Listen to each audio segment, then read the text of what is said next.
Hello everyone, this is Alraies from SCAI 2023 in Phoenix. I'm really privileged to be with Dr. Weiner, who give the founder lecture at SCAI 2023. Dr. Weiner, thanks for being with us. My pleasure, thank you. Yeah. So you've been a SCAI president before, you've been through the whole journey of interventional society, and you are one of the first women in interventional cardiology.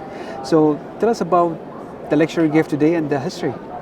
So the lecture today was really focused on quality. And the last 15 years or so, where we've been doing structured reviews of both facilities and operators to see if facilities meet standards and then provide them with guidance as to how to continue to improve. Right.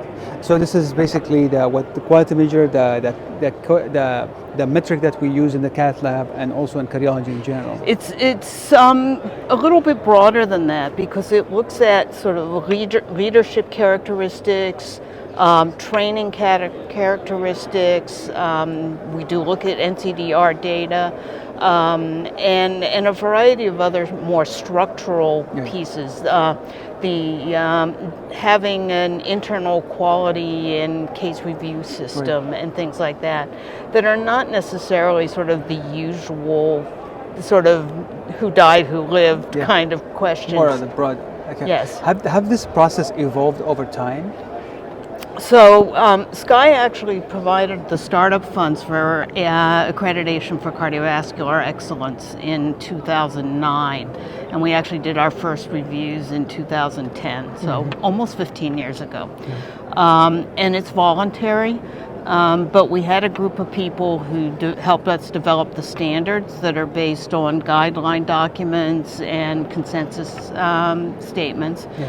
And then we developed a system where we do both site visits and chart reviews as well as random case reviews. And then put all that together and provide input into the hospitals about are they meeting the guidelines or the standards? Are they not? How do they compare to other similar hospitals now that we have almost 10,000 cases that we've reviewed?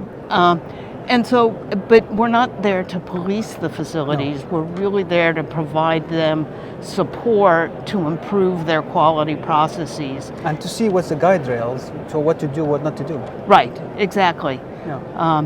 We also look at operator performance. Our goal, our real mission is to look at facilities, but you can't do that without looking at the operators. You have to.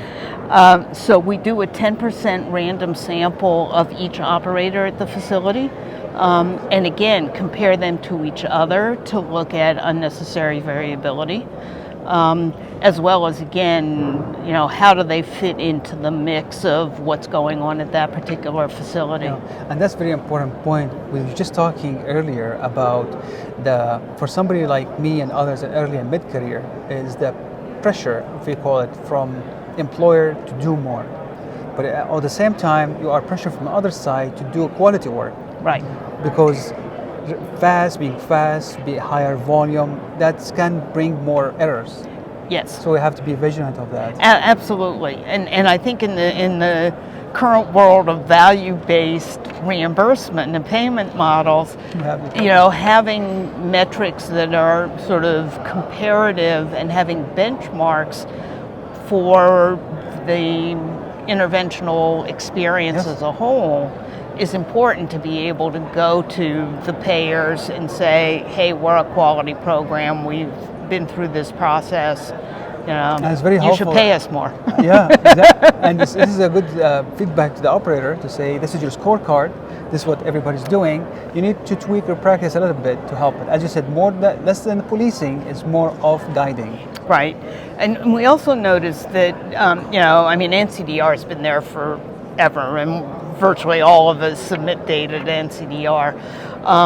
But what we see is that almost at the time of an initial review by us, almost 50% of the variables in a facility's NCDR data are below the 50th percentile, and 10% are below the 10th percentile. Okay. And over time, because we review facilities basically every 2 years, doesn't change a lot. Which is a good thing. So that, you know, even though they in theory have a process to look at that, they're not being very effective at actually making change. So having an outside organization or a body of governance to help them with that is timely and helpful. Exactly, and I think that's one of the things that we're finding is that they really need, you know, there's turnover in personnel, there's turnover in, you know, administrators.